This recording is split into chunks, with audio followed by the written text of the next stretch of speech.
आणि हाच तो क्षण, हीच ती वेळ. या पुस्तकाचं प्रकाशन आता इथे होत आहे.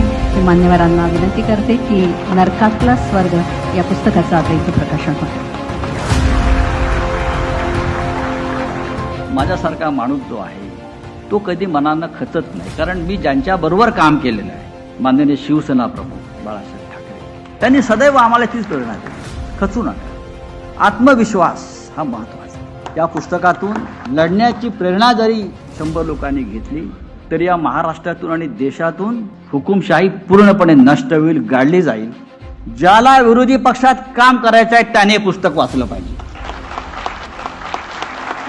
हे जे पुस्तक लिहिलं, एकंदर सत्तेचा गैरवापर कसा होतो याचं उत्तम लिखाण या पुस्तकाच्या माध्यमातून महाराष्ट्राच्या जनतेच्या समोर आलेली आहे.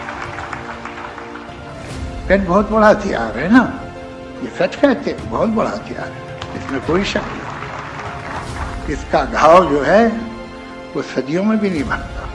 वन नेशन वन इलेक्शन फार गोंडस आहे, पण त्या निवडणुकीमध्ये पारदर्शकता कुठे? आम्ही विरोधी विरोधी विरोधी म्हणजे कोणाचे विरोधी?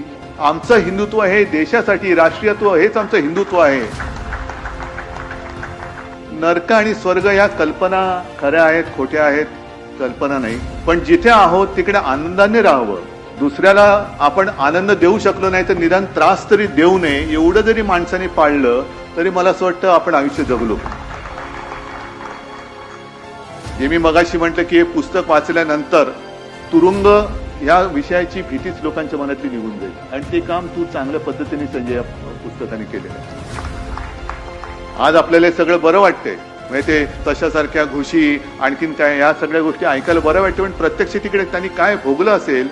आणि म्हणून मी त्याला म्हटलं की या पुस्तकात तू रडगाणं नाही गायलं तर रडणाऱ्या लोकांना धीर देण्याचा तू उत्तम आणि यशस्वी प्रयत्न केलेला आहे. मला वाटतं हे पुस्तक नुसतं वाचून सोडू नका.